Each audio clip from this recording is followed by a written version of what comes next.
Bonjour les amis et bienvenue sur ma chaîne. La nuit a probablement été longue pour beaucoup d'entre vous. Et soyez rassurés, tout n'est pas terminé les amis, tout n'est pas terminé. Aujourd'hui, je veux partager avec vous deux stratégies qu'il reste à Maurice Kamto. Deux stratégies très efficaces qui pourront en tout cas utiliser l'erreur que le gouvernement a fait et il pourrait transformer cette erreur monumentale que le gouvernement a fait et utiliser ces deux stratégies pour essayer de renverser ce régime. Parce qu'avec ces deux stratégies, c'est possible de renverser le régime. Mais est-ce que Maurice Kamto doit faire ces deux stratégies? Je ne sais pas. La première, certainement, je ne pense pas qu'il va le faire. Mais la deuxième, c'est plausible. Mais est-ce qu'il va le faire? Je ne sais pas. Mais avant de commencer de partager avec vous, j'aimerais tout d'abord vous dire que vous les Camerounais, en tout cas bien nous les Camerounais, je ne sais pas comment on réfléchit, quoi. J'ai vu sur la toile circuler, on parle de coalition, il faut faire une coalition unique, oh non, il faut faire la coalition avec Chiroma. Les gars, vous n'avez pas vu la mafia qui s'est passée au Cameroun? Vous croyez encore que quelqu'un peut gagner les élections au Cameroun?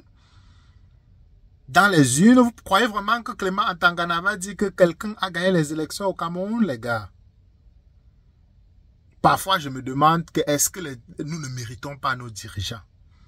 Ils voient les gens comme les Boris Berthold, les Paul Tuta, qui font des campagnes pour dire comment est-ce que on attend le mot d'ordre de Maurice Kamto. Oh, les gars, calmez-vous, calmez-vous.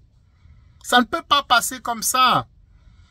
Moi, personnellement, j'ai cru au changement dans la paix et dans les urnes. C'est toujours une possibilité, madame, ma deuxième stratégie qui parlera avec vous, mais ça ne finira pas comme ça. On se servira plutôt des élections, en tout cas dans ma deuxième stratégie, mais je présenterai à vous. D'abord, il faudra qu'il fasse un coup de gueule aux Camerounais. Cessez de croire au genre de choses.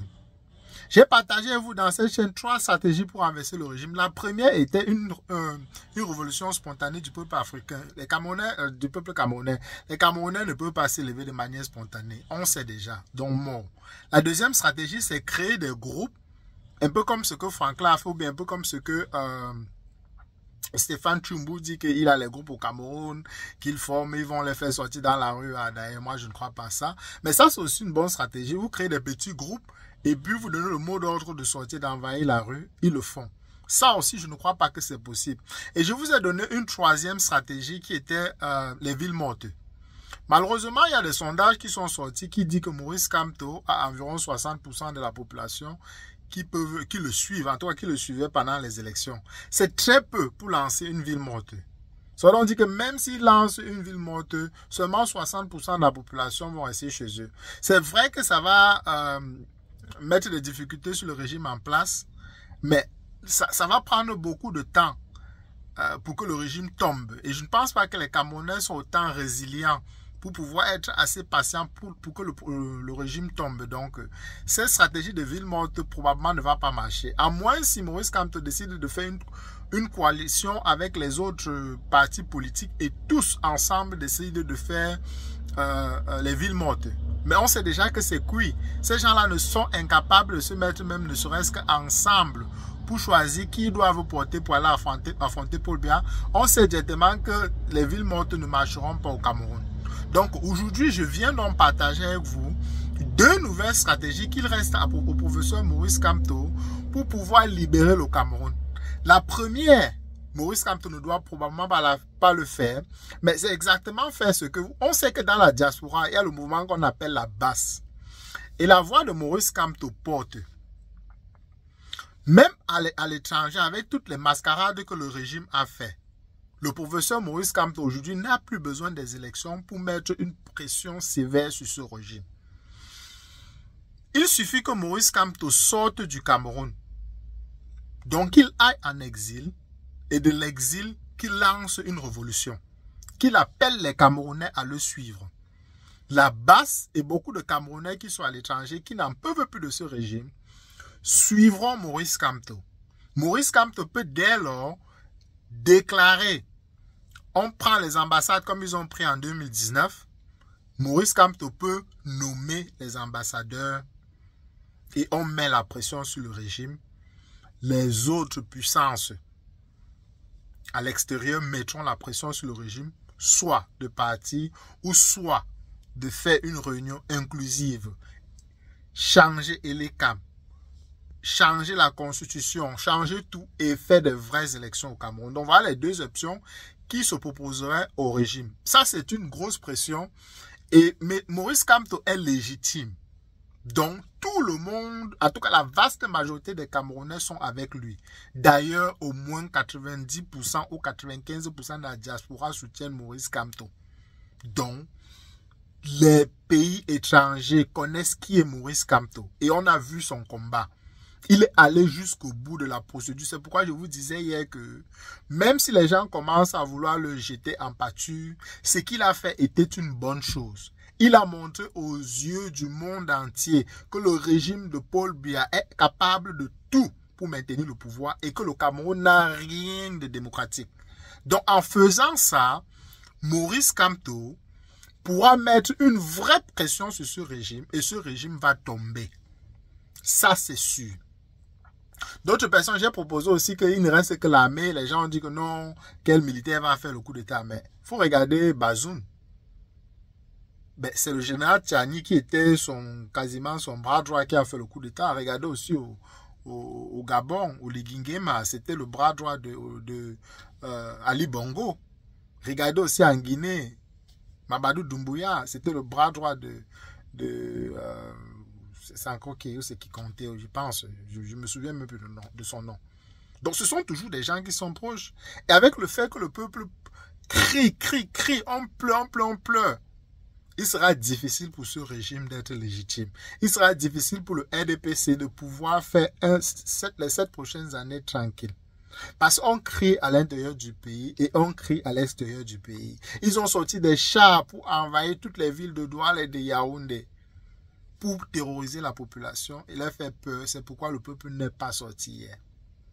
C'est vrai qu'un autre peuple devait sortir, mais le peuple camerounais n'est pas assez éduqué, il n'est pas mature politiquement. C'est pourquoi je disais aussi hier qu'il nous faut une nouvelle génération pour pouvoir impulser le changement dans ce pays. Mais donc il reste maintenant au professeur Maurice Kamto d'aller en exil et d'impulser cette révolution. Vous avez vu, la Basse France a dit qu'ils entraient en révolution. Beaucoup de Camerounais ont besoin d'entrer en révolution. La Basse, elle seule, ne peut pas renverser le régime de Paul Biya. Ils ont besoin d'un homme fort politiquement pour les guider et pour leur donner une légitime, pour pouvoir renverser ce régime, pas par les armes, mais par une pression diplomatique qui fera en sorte à ce que le régime va tomber. C'est un peu le genre de truc que Alassane Ouattara avait fait en Côte d'Ivoire dans les années 2010-2011. La deuxième stratégie qui reste au professeur Maurice Kamto de faire, c'est quoi? C'est d'adouber, puisque j'écoutais une émission politique au Cameroun, il y a quelqu'un du Madidem qui a dit que eux, au Madidem, ils savaient déjà qu'on allait rejeter la candidature du professeur Maurice Kamto et qu'eux, ils avaient un plan B. Et ils disaient que le changement devait se passer dans la paix et dans les urnes. Donc, quand moi je comprends dans la paix, dans les urnes, ça veut donc dire qu'eux, ils pensent encore aux urnes, mais je sais que cette possibilité n'est pas plausible. On vante au professeur Maurice Kamto d'être intelligent.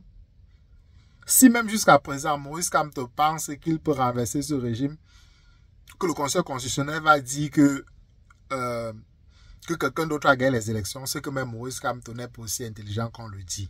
Mais j'aimerais lui donner le bénéfice du doute et dire que c'est quelque chose c'est une possibilité qu'il avait déjà pensé et peut-être qu'il avait déjà préparé quelqu'un qui est couché et qui est caché. Si vous avez vu aussi le communiqué de la CIATV aujourd'hui qui dit qu'ils ont la possibilité d'éliminer quelqu'un. Selon dit que la CIATV suspecte quelqu'un qui travaille avec le professeur Maurice Kamto et ils vont trouver quelque chose pour écarter cette personne-là.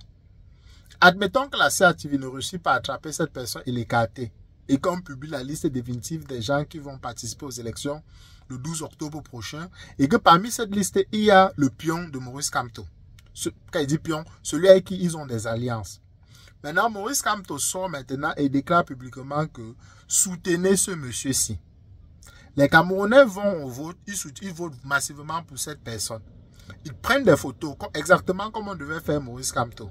On prend des photos, on a des preuves que cette personne a gagné. Ce qu'il reste à faire, c'est la même chose que j'ai dit dans ma première stratégie. Mais au lieu de créer, que Maurice Kamto soit le leader de la diaspora qui crée un régime, maintenant quand le régime va déclarer pour bien encore vainqueur, Maurice Kamto, ce qu'il a à faire, c'est prendre les résultats du vote, aller déposer à la Cour pénale internationale. On sait que le Cameroun n'a pas signé les documents de la Cour pénale internationale, mais on sait que dans la Cour pénale internationale, il y a les pays comme la France et l'Angleterre. Donc on peut faire pression sur l'Angleterre, qui peut faire pression sur la France. Parce que même si la France soutient Paul Biya, même la France elle-même sait que ce régime n'est plus légitime. Et l'Angleterre soutiendra le professeur Maurice Kamto. Et on peut se servir de l'Angleterre pour mettre la pression sur la France et ainsi ouvrir les gros yeux sur les autres pays qui sont dans la Cour pénale internationale et on peut les obliger. Et on peut aussi utiliser la Cour internationale de justice. On peut aussi montrer des preuves que le régime a perdu et les grands pays peuvent vraiment mettre la pression pour faire partie de ce régime dictatorial au Cameroun. Donc, voilà les deux possibilités. Donc, soit Maurice Kamto se lève aujourd'hui et commence une révolution. Pour ça, il faut qu'il sorte du Cameroun parce que s'il tente au Cameroun, on va l'exécuter publiquement. Donc, il doit partir du Cameroun en exil, lancer une révolution. Celle-ci, c'est très peu probable parce que en 2018, les gens de la base avaient voulu faire ça. Le professeur Franklin a volé et détruit ça. Il a détruit ce mouvement qui voulait se faire. Et il y a eu beaucoup d'accusations et Maurice Kamto a refusé. Il s'est désolidarisé de tout ça. Mais aujourd'hui, il faut qu'il puisse se remettre en évidence que ce n'est pas la loi là qui va faire partie de ce régime. Ou soit alors, il opte pour la deuxième possibilité. Il soutient un candidat. On sait déjà que ce candidat ne va pas gagner, mais au moins ils auront les preuves. Le peuple va prendre des photos, le peuple va faire exactement ce qu'il devait faire si le professeur Maurice Kamto participait à la présidence. Et maintenant, on va utiliser maintenant ça, les photos, les applications, en tout cas toutes les preuves qu'on aura. Et puis, on va aller maintenant déposer une plainte à la Cour pénale internationale et la Cour internationale de justice. Et on mettra pression, on créera un autre gouvernement parallèle et on mettra pression sur le régime en place. Voilà les deux solutions pour faire tomber ce régime dans la paix. Le premier, c'est sans les urnes. La première stratégie, c'est sans les urnes. Et la deuxième stratégie, c'est dans la paix et dans les urnes. Donc, voilà un peu ce que je voulais partager avec vous, les amis. Je sais que beaucoup de personnes n'y croient plus, mais il y a encore des solutions. Et ce sont les deux solutions aussi que je voulais partager avec vous. Je sais que tous les jours, je viens vous donner des stratégies, mais moi aussi, je fais des recherches, je réfléchis, j'essaie de trouver la bonne stratégie. Mais renverser ce régime-là sans prendre les gants, c'est compliqué. Et j'essaie aussi de réfléchir du moins de la loi, de comment mettre la pression. Mais comme ils ont volé, ils ont traficoté, ils ont fait tellement de choses, ils sont quasi plus crédibles, ils sont quasi plus légitimes. Donc, je pense que la fenêtre est bonne. Maurice Kamto nous dit, on a vu Albert Nzonga, on a vu l'honorable Nietzsche qui ont publié, qui ont dit que Maurice Kamto sera président du Cameroun. Donc, ce sont des gens qui étaient déjà préparés. Si leur stratégie est différente des deux stratégies que je viens de vous dire, j'espère qu'elle sera meilleure. Mais je ne crois pas que Clément Antangana dira le droit cette année. Je ne veux même pas dire que je ne crois pas. C'est impossible que Clément Antangana dise que quelqu'un d'autre a gagné. Ce n'est pas possible. Il faut oublier ça. Avec toutes les mascarades, tous les traficotages qu'on a vus, Clément Antangana est venu nous dire que tout ça était vrai. Oh, vraiment. Parfois, je m'en veux même de ma naïveté. J'ai cru qu'on pouvait même prendre les photos, venir montrer à Clément Antangana. Au moins, il devait avoir peur, là. Il devait avoir la position. Vous vous souvenez, je vous disais que non, si on prend les photos, il sera difficile pour Clément Antangana de nier. Ah, mon Dieu. La mafia qui est installée au Cameroun. La mafia qui est installée au Cameroun. Ils ne diront jamais que quelqu'un d'autre a gagné si ce n'est pas Paul Biya. Donc, il faut seulement mettre la pression. Mais la seule personne dont la voix compte aujourd'hui, à l'instant T, peut-être demain ça peut changer, mais à l'instant T, c'est le professeur Maurice Kamto. Donc voilà les deux seules stratégies qui restent au professeur Maurice Kamto pour libérer le Cameroun. Et les Camerounais n'attendent que cette libération. On attend que cette libération. Donc l'argent qu'on a donné au professeur Maurice Kamto pour son élection, il peut utiliser ça pour lancer sa révolution. Donc, tout n'est pas terminé, les amis. Ça, c'est un message de confiance jusqu'à ce que le professeur Maurice Kamto dit que c'est terminé avant que c'est terminé. Mais nous ne sommes pas encore hors jeu. Mais si le professeur Maurice Kamto donne un conseil et il n'y a pas de stratégie derrière, ce sera échec et mat. S'ils pensent que je ne sais pas par quel miracle ils vont faire pour que Clément Antangana puisse dire le droit, ce n'est pas possible. Ce sera échec et mat. Donc, voilà ce que je voulais partager avec vous, les amis. Faites-moi savoir en commentaire ce que vous pensez. Partagez massivement la vidéo. Qu'elle arrive au professeur Maurice Kamto. Je sais que ce sont des gens très intelligents et très brillants. Mais ils ont besoin d'écouter parfois. Ils ont aussi besoin de libérer ce peuple. Parce qu'on a vraiment besoin d'être libre dans ce pays. Peu importe les tribus, les clans, tout le désordre qu'il y a. On a besoin d'être libre. Et les deux stratégies, on ne versera pas le sang. On mettra la pression diplomatique sur le gouvernement. Donc voilà ce que je voulais dire. On se reprend très rapidement dans une prochaine capsule.